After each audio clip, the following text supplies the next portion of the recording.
able to cast their ballots free from fear, intimidation. We are doing so by way of an election protection and poll monitoring program across 8 states in the South, including Alabama, Florida, Georgia, Louisiana, Mississippi, North Carolina, South Carolina, and Texas.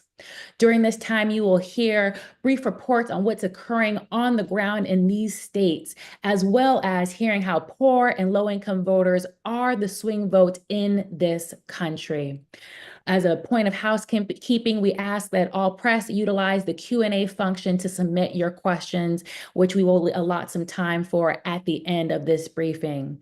I would now like to introduce our co-chairs, the national co-chairs of the Poor People's Campaign and National Call for Moral Revival, Bishop William J. Barber II, who also serves as president and senior lecturer of Repairs of the Breach, and Reverend Dr. Liz Theo-Harris, who also serves as the executive director of the Kairos Center for Religions, Rights, and Social Justice. Bishop Barber.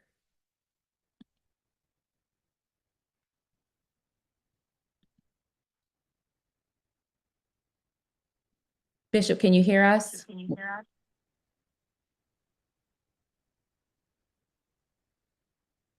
We see you on the screen, but I do not hear audio coming through. Yeah, he should be. Bishop?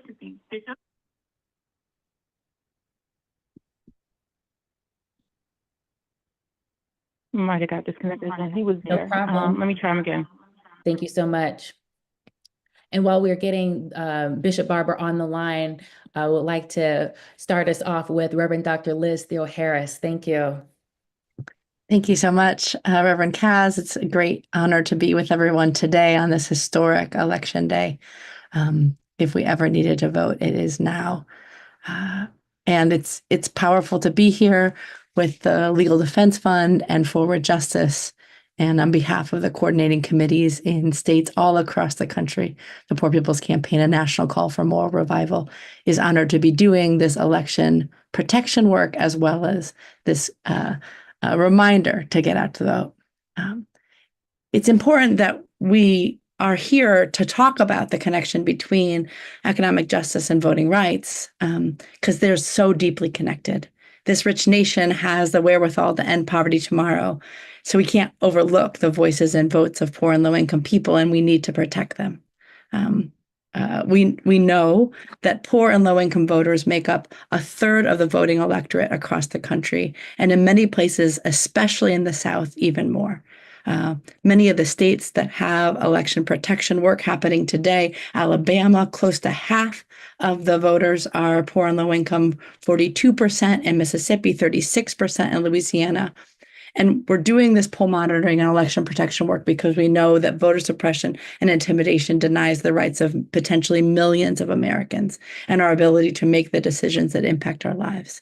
And it impacts poor and low-income people the most, both in whose votes are most often being suppressed and in what happens when extremists get into office and pass policies that hurt poor and vulnerable people the most. But we know in the Poor People's Campaign, a national call for moral revival, that poor and low-income people have the power with our votes to make all the difference. And so that's why we have reached out to millions of low-income, infrequent voters who are turning up and turning out in this election. They're voting and saying to us that our communities are directly impacted by policies imposed by systems put in place as a result of the vote. They're voting because they see voting as a tool, a right, and a responsibility, and how we hold decision makers accountable. They're voting because we're standing up for the right to breathe clean air, drink clean water, live with dignity. And people are voting because they're going to be proud that we've put in this time knocking on doors and spreading on social media one-on-one conversations to hear another out, because we won't be silent anymore. So it's amazing to be here, and to be able to do this briefing today. We know that we are indeed the swing vote that can make the difference and are making the difference in this election. Thank you so much, Reverend Dr. Theo-Harris. Bishop Barber, we have you on the line. Yes, Bishop Barber, we have you on the line. Can you hear me? Can people on this call hear Bishop? Yes. Great. Yes, they can hear you, Bishop. Yes. Great. I'm sorry that for some reason, those members of the media, we're having technical difficulty. And I did want to come on briefly. Primarily, this call is more for those persons who work, lawyers and the protectors of the vote. So we want to hear from them in this briefing today. But we've been working for this entire year.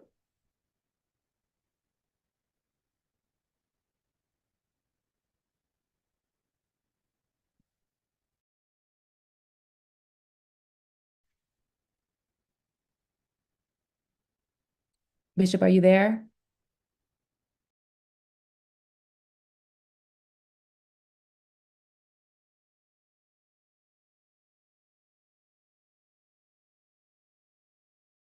I believe we lost Bishop Barber, but if he calls again, we'll make sure to put him through here on the line. I would now like to introduce the President and Director of Counsel from Legal Defense Funds, Janae Nelson. Thank you so much for being here, Janae. Thank you, Reverend Brown. It's an absolute pleasure to be here and an honor. Happy Election Day to everyone.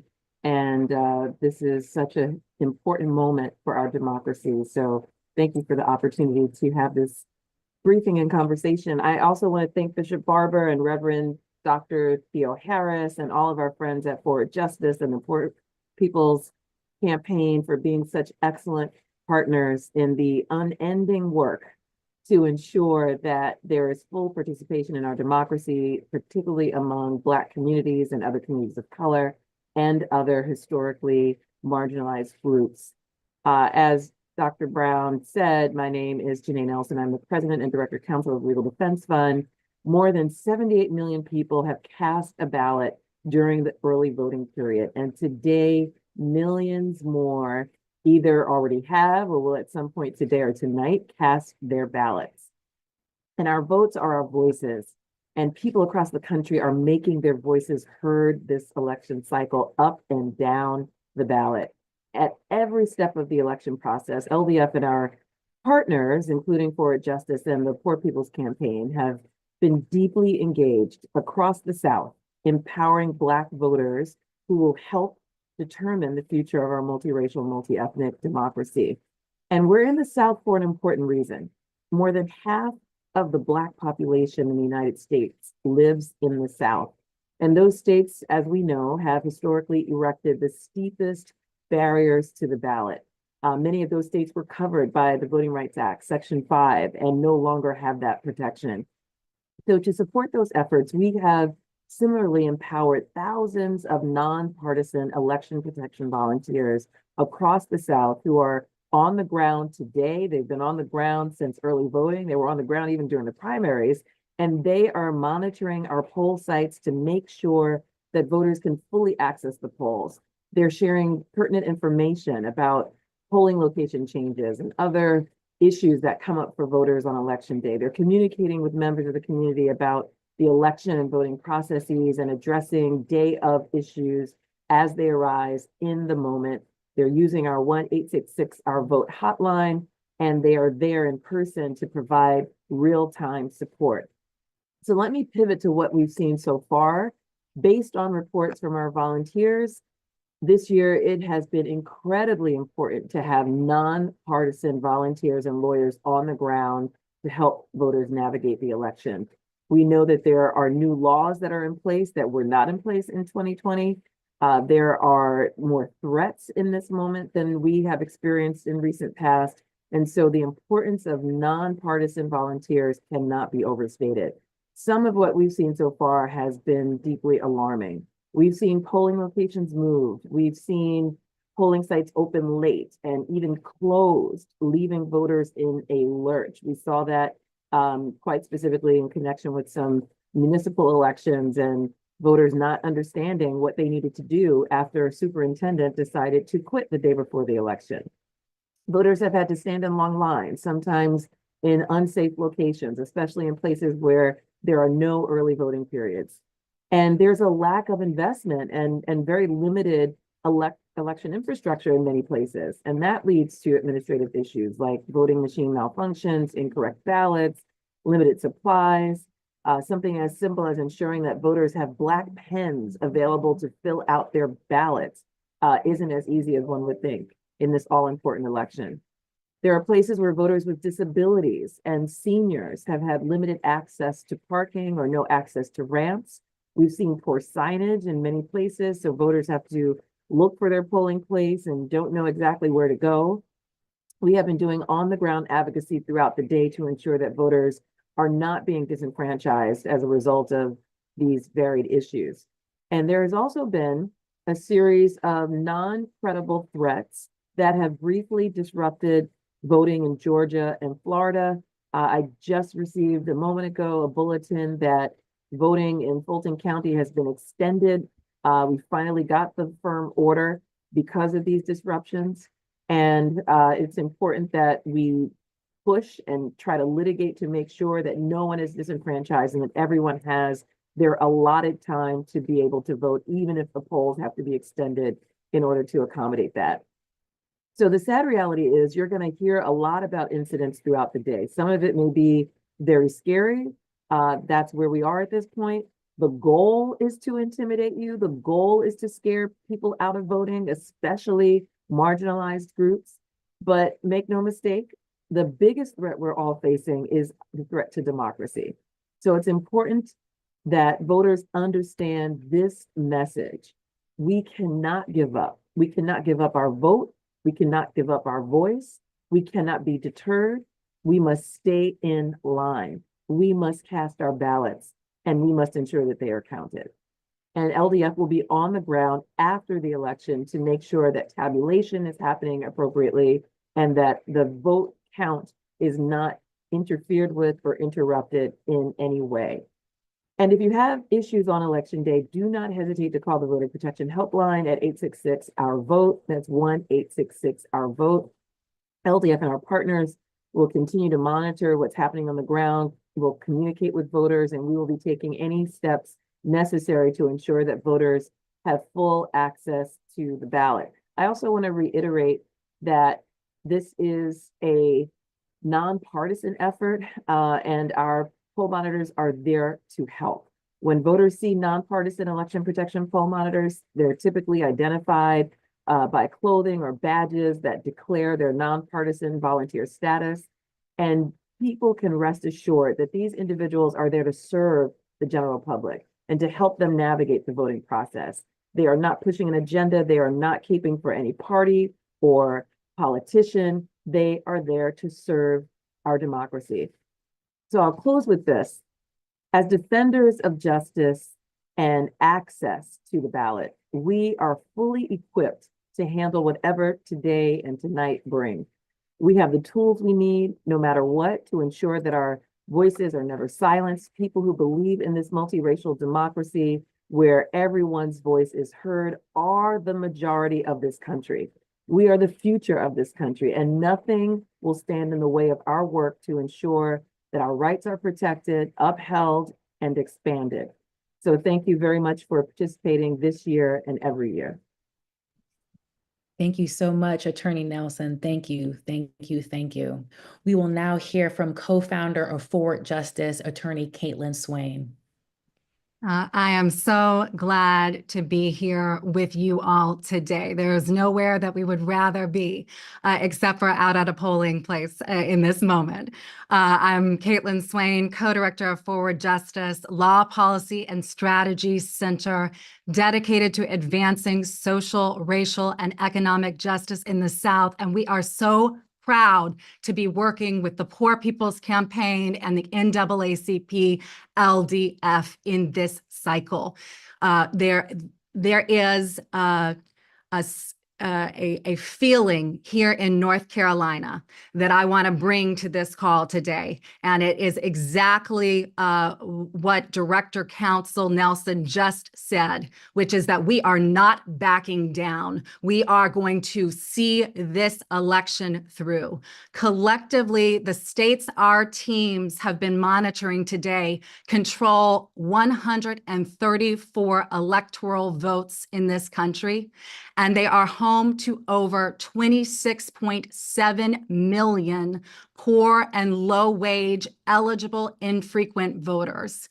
As we continue to face sobering attacks on our democracy, the criminalization of poverty, and the impact of deep racial and environmental injustice, our sacred right to vote must be fiercely protected. We know this. Bishop Barber and Reverend Theo Harris remind us consistently the voices of the millions of Americans most impacted by policy and racial violence cannot be silenced in this cycle or in this country. I want to speak to where we sit in this nation right now. 11 years without the full protections of the Voting Rights Act.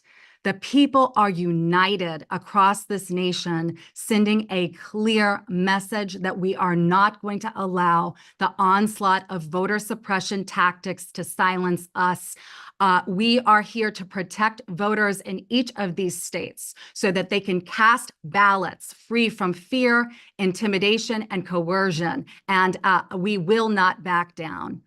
Here in the state of North Carolina, where I'm speaking from today, alongside the Poor People's Campaign, the NAACP, LDF, and incredible voting rights partners across the state, we have addressed more than 4,000 voting complaints since early voting began through the Nonpartisan Election Protection Hotline. More than 250 complaints have involved voter intimidation. We are not afraid to tell the truth that there is hostility in this cycle. There is a climate of cynical intimidation tactics that are occurring, but our people are standing up and fighting back. We are resolving these issues because we know that we will not leave any power on the table in this cycle.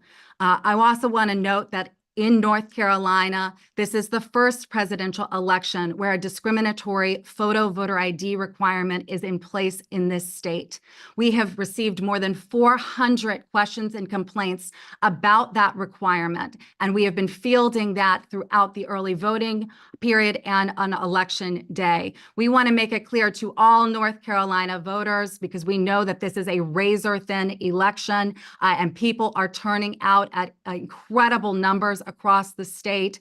You have the right to vote with or without a photo voter ID today. You can ask for an exception form in this state and your vote must be counted.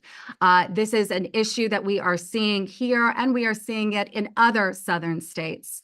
I also want to note that we've been getting complaints and concerns from Georgia, Florida, and North Carolina of issues with mail-in ballots, absentee ballots not getting to individuals who have requested them. Because it is election day and we want to be crystal clear, if we want to make clear to the nation that if you have not received your absentee ballot today, we recommend that voters who are able to go vote in person at your county board of elections, at your polling precinct today. If you requested a mail-in ballot, but it has not arrived, go in person now. If you need a ride to the polls, you can call the nonpartisan hotline, 1-866-OUR-VOTE, and we can connect you with ride services today. As a reminder, voters who are facing issues across this country, you are not alone. We have the numbers of voting rights attorneys who are coming out in this time to support is historic. We are going to see this election through, not just today, but through to certification at the state level and at the federal level. We will be with you tomorrow and for every day until we have a certified election. I want to end on a positive note, because it can feel like the weight is so heavy right now.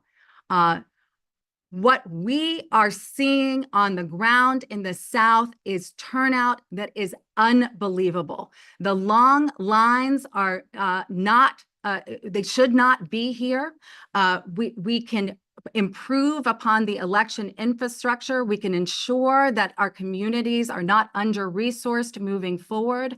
But those long lines are telling a story about our people's desire to have their voices heard in this cycle. So again, we have said it already. I will say it again. Stay in those lines today. Help your neighbors stay in the lines. We are going to be with you to ensure that your vote counts. And we understand that the people here, the Poor People's Campaign volunteers and the thousands of volunteers across this country who are going out as nonpartisan election protection leaders in this time are stepping into a gap where the Voting Rights Act is not there. You are being the people's preclearance in this time, and we salute you and honor you for what you are doing today and until this election is certified.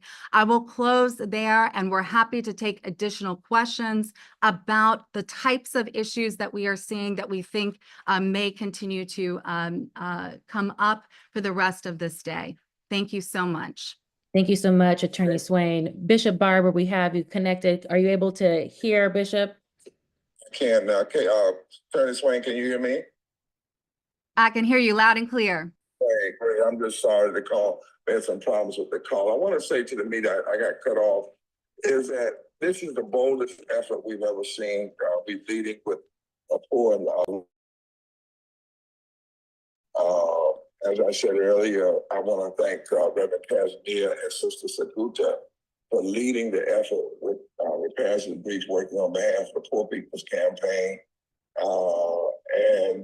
As we monitor this effort to reach 15 million poor and low-wage infrequent voters across the country, as you heard our co-chair, Reverend Bliss, talk about earlier, this effort brought together churches and unions and Black Greek letter organizations. It brought us together in every community, every race, every creed, because you know, in this country, 60% of poor and low-wage brothers and sisters who make $50,000 or less, a family of four, 6% of Black people are poor and low wealth, which is 26 million people. 30% of whites are poor and low wealth, which is 66 million people. We don't care what color, race, or geography, we're reaching out. We reached out to everybody in a massive way that's never been tried before. And just in a week and a half ago, we had gotten up to over 12 million persons.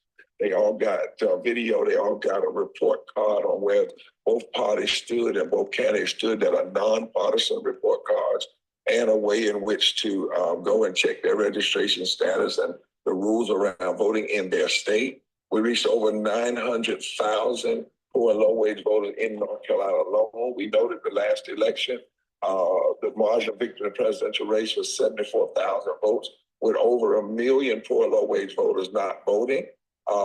We noted there's not a state in the battleground states where poor and low-wage folk are under 40% of the voting population, and where if just 10% of poor and low-wage voters who have not voted would vote, that they could fundamentally shift the outcome of the elections. We know that poor and low-wage voters are the largest potential swing vote in the country, according to powerful and sound and serious research. Research from groups like the Lake Researchers at Cylinder Lake and others, our own researchers from Columbia University, who have shown us that it is the biggest sleeping giant in the country. And we know that these voters also traditionally face different challenges. As I heard Attorney Swain talking just then, we had incidences during early voting where polling places close to universities, like in Livingstone College in Salisbury, only had one computer and one worker. And when 5 buses of students came down to vote, They complained about them voting rather than being ready for them, and students had to wait some 4 hours, which was ridiculous and unnecessary. I'm in the field today. I've already met one person who was turned around, told they could not vote today because they didn't have a certain part of an ID, was not told that they could vote or they could go home and come back, or they could vote provisional. And we've had that issue out here. Thank God we have people to help people understand what the law is and to ensure them that we will fight for every vote. This is why we've engaged this Waking the Sleeping Giant effort ever since June 29th, when we had tens of thousands of people to show up for the mass Poor People's Low Wage Workers Assembly March on Washington, and more than 3 million people online. And so to the members of the media, this is really a push and a fight for every vote to count, every voter to vote. This is what we must have in this country. And we know, lastly, that if poor and low wage voters, 57 million voted in the last election, 30 million didn't. That's why we committed to reach those 15 million of those infrequent voters. And we also know that if poor and low wage voters just voted at the same rate as higher income voters, they could fundamentally affect every election outcome from the school board to the White House. This is a serious time and serious effort for our democracy.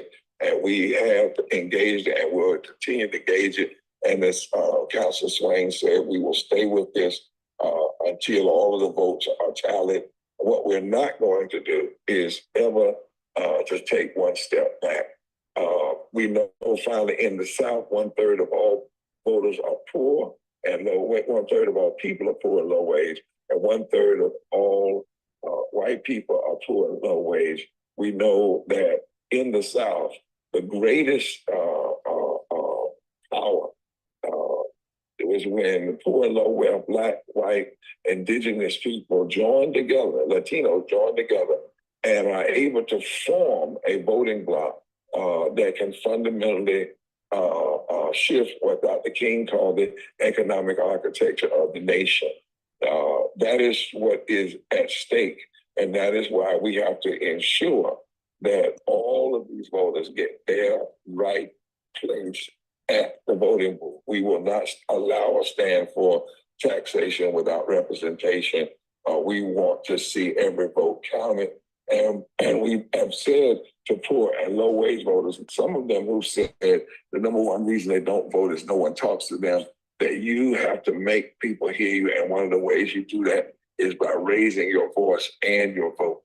And so we think that the NAACP Legal Defense Fund and Forward Justice, when we talked to them earlier, and we all decided to come together and form this voter protection program across the country. It is what is needed in this time, and we have committed to it with everything that we have. Thank you so much for allowing me to just say a word or two, but I want the media to talk primarily to our attorneys who are on the line today. Thank you. Thank you so much, Bishop. We'd now like to open it up for questions from the media. If you can please utilize the Q&A function in Zoom.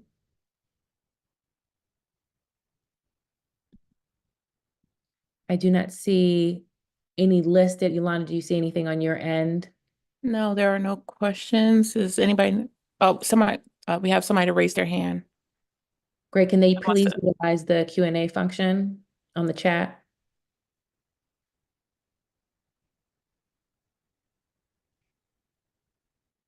I think they want to ask their question vocally.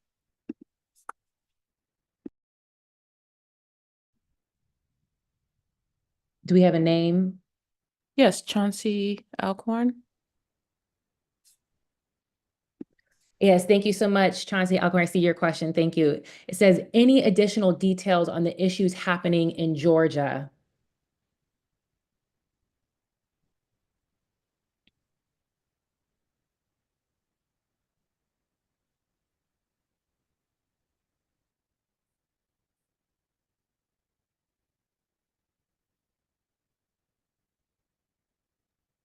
Yeah, And then I'll the just next. say that they're still developing. So I don't want to share anything without being absolutely certain. What we do know is that there are two precincts, precinct 52 and precinct 112. Let me just make sure I'm saying that right. Again, this is immediate. Yes, precincts 52 and 112 in Gwinnett County, Georgia, that have been extended by 58 minutes. The polls were set to close at 7. They're now closing at 7:58. And what's really important is that you have until 7:58 to get in line to vote. And once you are in line, no matter how long it takes to vote, you have the right to vote. You should not leave the line, but if you stay in line, if it takes hours upon hours, you have a right to cast your ballot. And so it's important to get that message out for folks who may have tried to cast their ballot earlier today and were unable to because of the bomb threats that proved to be completely false and generated by Russia, not even efforts from local threats. So this is something that we should spread the word about, and if the media could do that work to help us amplify this poll site extension, that would be very helpful, and to emphasize that once you are in line, you always have a right to cast your ballot. Thank you so very much. Mike Ludwig with A Truth Out, do you have any details on incidents, reports about aggressive electioneering outside polls and intimidation? We keep hearing vague reports. I'm happy to say again, we do have reports there as well. Nothing that has risen to the level of obstructing the election. So we have poll monitors in 7 states on the ground today. Some of them have had to explain their nonpartisan role and explain that they have a right to be there. We secured a letter from, not a letter, but we wrote a letter to the South Carolina State Election Commission over the weekend when our poll monitors experienced some problems at the polling sites. And they agreed to instruct all 46 county officials that we have the right to be there. And we have asked other states to do that as well, so that people are aware that these folks are there to help, as I emphasized. And those are some of the ways in which we've been managing issues with some election officials on the ground. And at this point, as far as I know, personally, there hasn't been anything that has obstructed an election. I'll just note on this, we have seen a significant number of aggressive electioneering problems across the state of North Carolina during the early voting period. On Friday, we sent a cease and desist letter to a third-party group, Insight, in the state that was threatening to engage in aggressive poll monitoring program on election day, as well as threatening to challenge individual voters based on Hispanic surnames in the state. We were happy to provide that cease and desist letter. What we are seeing today is isolated incidents of aggressive electioneering at polling sites across the state, and we've successfully been able to get ejected individuals who are engaging in that behavior. One thing that I will note is that throughout this today, voting rights advocates across the South are paying particular attention to places where we've seen repeated issues in specific counties. But this evening, we want to keep our eyes out for where there may be increased engagement by aggressive electioneering groups, like we saw in 2020, where we saw trucks and individuals in trucks and waving flags, driving around polling places and keeping people from getting into the polling site. If anyone is hearing those reports, if any voters are experiencing this, we want to hear about it immediately and want to be able to take action, because that is the kind of behavior that can obstruct access to the ballot. And there is no room for that under federal or state law. You have a right to be able to access your polling place free from intimidation. Thank you so much. I believe that concludes our questions for this briefing. Thank you all for joining us here for our National Election Day briefing. Please stay tuned by looking at our various social media platforms for updates. As you heard it here today, vote, use the voter protection resources that were lifted up here in this briefing, and stay tuned for more information. Thank you all, everyone.